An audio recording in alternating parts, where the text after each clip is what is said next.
Yesterday, NASCAR wrapped up testing with the next-gen car at Daytona. We talked about the first day of testing a couple of days ago, and today we are going to talk about what happened in the final day, get some of those driver quotes. That is what we have been looking for. But some of the drivers gave their comments after the testing. Remember, this was really the first real test that we saw cars kind of racing against each other. We saw Kurt Busch and Martin Truex Jr. test at Charlotte on track at the same time, but this is the first real kind of multiple teams, multiple cars racing the next gen car together. And we saw that at Daytona, so we're going to talk about some of the quotes. We're mainly going to look at the drivers' quotes today and get some of that. So yeah, let's just dive straight into it. Look at some of the drivers' quotes, what they had to say. Ricky Stenhouse Jr. drove, obviously, the JTG Doherty car. He said, "A lot of unknowns for us. We got our car 3 weeks ago, and everyone at JTG put a lot of hard work into making sure we brought the best piece down here that we could. Everything went according to plan, really didn't have any major issues. Had a couple of little things we worked through, but that's to be expected on a brand new car.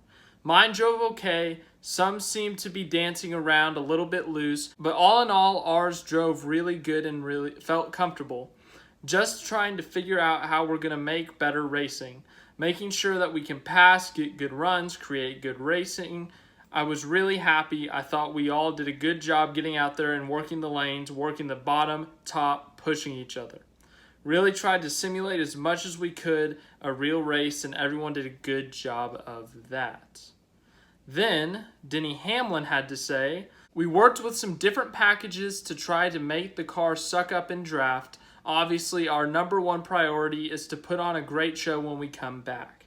We're trying to figure out how we can make these cars draft and put on the greatest shows that we worked on for 20 plus years with the other car. It's a learning process. We're really focused on the heat of the car, trying to get the heat out. Those are our main focuses for the day. It's a race car. It's got 4 tires and a steering wheel. So from my standpoint, it doesn't change greatly, but still there are some nuances. Your vision is a little bit different. The shifting is going to be different, especially when you go into the road courses. So you're going to want to get as many reps as you can to learn that. Any chance of that I can get in it, to be better acclimated, the better off I'll be." William Byron had to say, "I thought it went really well. We got really aggressive there in that second drafting session. I felt like we were all pushing each other to make moves, and everyone was really pretty comfortable with it, so that was really good to see. It's within a second or two. I don't know exactly. It feels a bit slower. You have a little bit more time to think on the speedways, but I like that. I think it kind of lets you think about more about the moves." Chris Buescher had to say, "Inside, we're working on getting more stuff figured out to make it a little more comfortable. The rear view camera is something that is really neat there. Learned a lot about it in the runs and the drafting runs there. You can actually see quite a bit more than you're used to. I use the camera a lot, spotter on the roof to learn where cars are and be able to start getting a gauge of how close they really are. Objects in mirror are closer than they appear. It still applies to the camera too. So we're trying to figure that out. It's pretty warm, so we're working on trying to cool it off. We've got some different hose configurations, so we're going through those, trying to alleviate some of the heat inside. Aside from that, once you get strapped in, it doesn't feel a whole lot different than any other race car." So those are some of the quotes, as we said.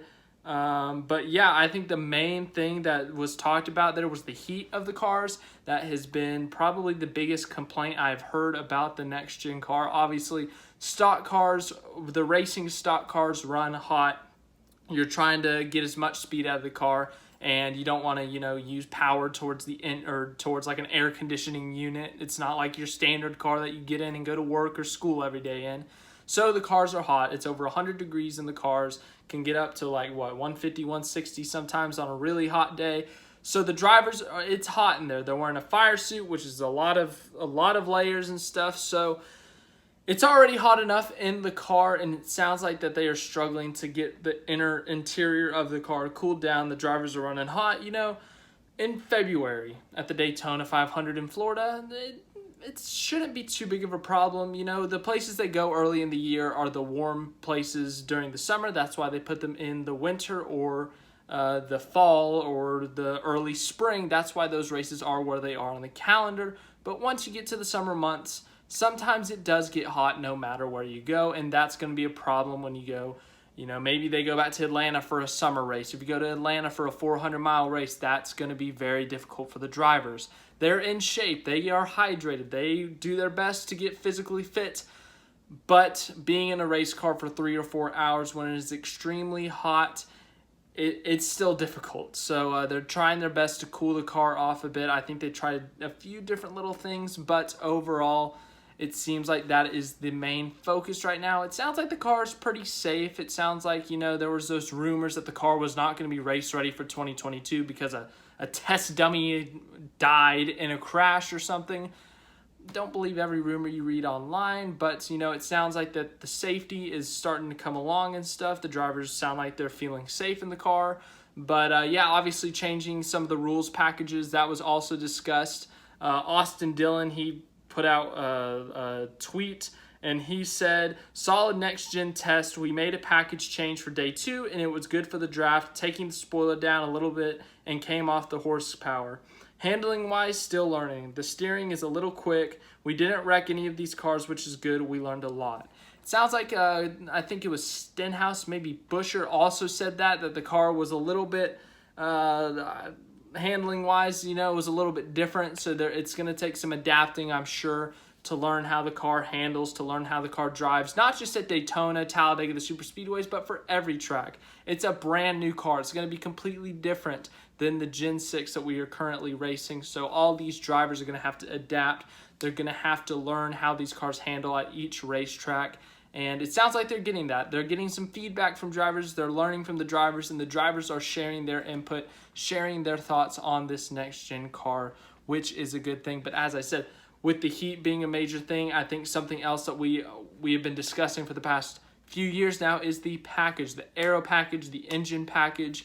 What kind of car are we going to see on track? What kind of racing are we going to see on track? Are we going to see at the speedways, the 1.5 miles, the 2 milers?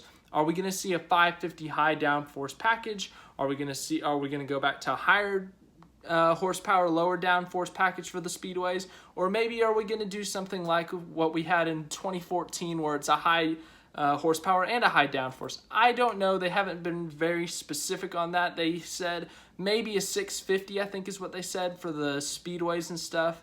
Nothing confirmed yet. I think they're trying to use the same package at every track, but nothing has been confirmed yet. They've been testing a lot of different things, but it sounds like they're doing the same kind of testing at these super speedways, trying to figure out what's the safest way, but also what's the best way to put on a good show. As Denny Hamlin said, while the safety of the driver is important, that's going to be the priority, they also want to put on a good show. They want to give us good races as race fans, and that's a really good thing that they're doing it. You know, we've complained about the aero package. We've complained about the engine package. We complain a lot because, dang it, we're NASCAR fans, and we complain.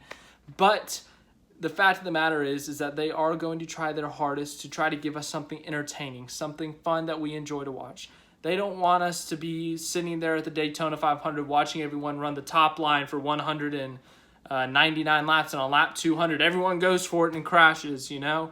So they're going to try to make something fun, something entertaining, but at the same time, safe and cool in terms of temperature-wise because the cars sound like they're running hot.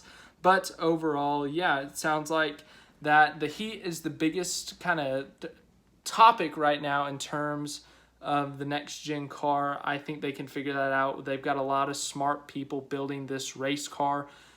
When will the rules package be confirmed? I don't know.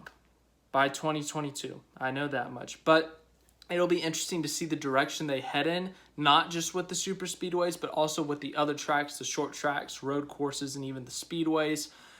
just because, you know, we're going to want to see what kind of racing we're going to get. We're going to want to get something in our head, but it does sound like that the next gen car is doing well on track. They posted some videos. NASCAR on their social media has been posting a lot over the past few days, some clips from Daytona, and it looks like that, yes, you can make moves. There was this one where William Byron, they were all in the line at the bottom, and Byron was actually able to get out of line, get on Chris Buescher's right rear, and he was actually able to pull Buescher. He didn't need a push from someone behind him. He was able to get out of line and actually pass Buescher by himself.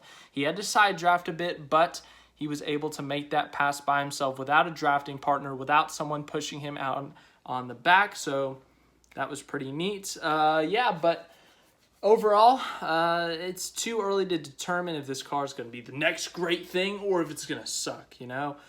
We still got a few more tests to go. We're going to have a lot more testing. They said, I think, that they're going to have another test in January at Daytona where 26 teams will be participating. So that will be the first real test that we see of a race product.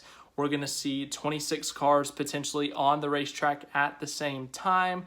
So yeah, that is going to be like our first real, okay, this is what it's going to be like. Because I think by then they're going to have to decide on what kind of package they're going to have. But super speedways, short tracks, we don't know yet. But it does sound like they're making progress. It sounds like the drivers are having a good time. But then there was one more thing that I wasn't really sure was a thing.